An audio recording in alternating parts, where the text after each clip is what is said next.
அனைவருக்கும் ஆனந்தமான இறைவணக்கம். சிவ சொந்தங்களே, நீங்கள் குடியிருக்கும் வீடு வாடகை வீடோ சொந்த வீடோ, அந்த வீட்டில் பல ஆண்டுகளாக தேங்கி இருக்கும் கெட்ட சக்திகளையும் கந்திருஷ்டி தோஷங்களையும் ஒரே இரவில் எடுக்க ஒரு அற்புதமான ஆன்மீக சூட்சமம் இப்போ சொல்லித்தரப்போகிறேன்.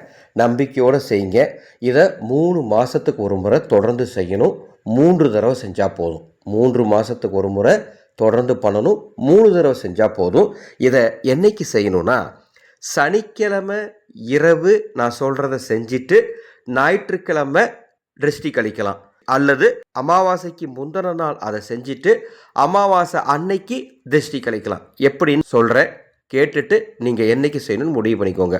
நீங்கள் வீடியோவில் பார்த்துட்ருக்கீங்களா, இந்த மாதிரி ஒரு சின்ன தட்டில் மஞ்சத்தூள் பரப்பி ஒரே ஒரு எலுமிச்சம்பழம் வைக்கணும். இதை எங்கே வைக்கணும்னா, உங்கள் வீட்டில் ஹாலில் ஏதாவது ஒரு இடத்துல வைக்கலாம். எங்கேனாலும் வச்சுக்கலாம். மேலே வச்சுக்கலாம், கீழே வச்சுக்கலாம், எந்த இடத்துல வேணால் வச்சுக்கோங்க. ஹாலில் சனிக்கிழமை இரவு இதை வச்சுட்டு போய் படுத்து தூங்கிட்டு ஞாயிற்றுக்கிழமை வழக்கம் போல் உங்கள் எல்லா வேலைகளையும் முடிச்சுட்டு இரவு உணவுலாம் முடிச்சுட்டு தூங்குறதுக்கு முன்பாக இந்த எலுமிச்சம்பழத்தை கொண்டு உங்கள் வீட்டில் இருக்கவங்களுக்கு, உங்கள் வீட்டுக்கு, உங்களுக்கு நீங்கள் திருஷ்டி கழிச்சிடணும்.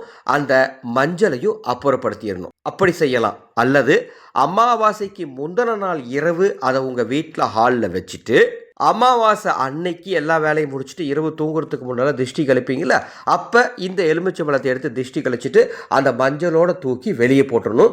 தட்டை கழுவி வீட்டுக்குள்ளே வச்சிடலாம். ஒன்று சனிக்கிழமை இரவு வச்சுட்டு ஞாயிற்றுக்கிழமை சுற்றி போடுங்க, அல்லது அமாவாசைக்கு முதல் நாள் இரவு வச்சுட்டு அமாவாசை இரவு சுற்றி போடுங்க. இந்த ரெண்டில் ஏதாவது ஒன்று பண்ணுங்கள். 3 மாதத்துக்கு ஒரு முறை பண்ணிங்கன்னா போதும்.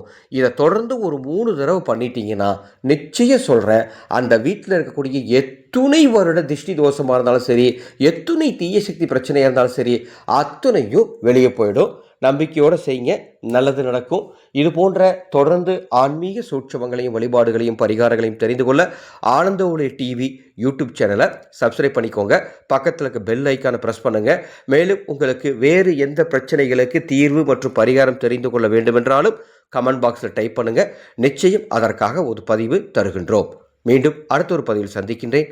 ஆனந்தம் மலரட்டும், ஆனந்த ஒளி பரவட்டும்.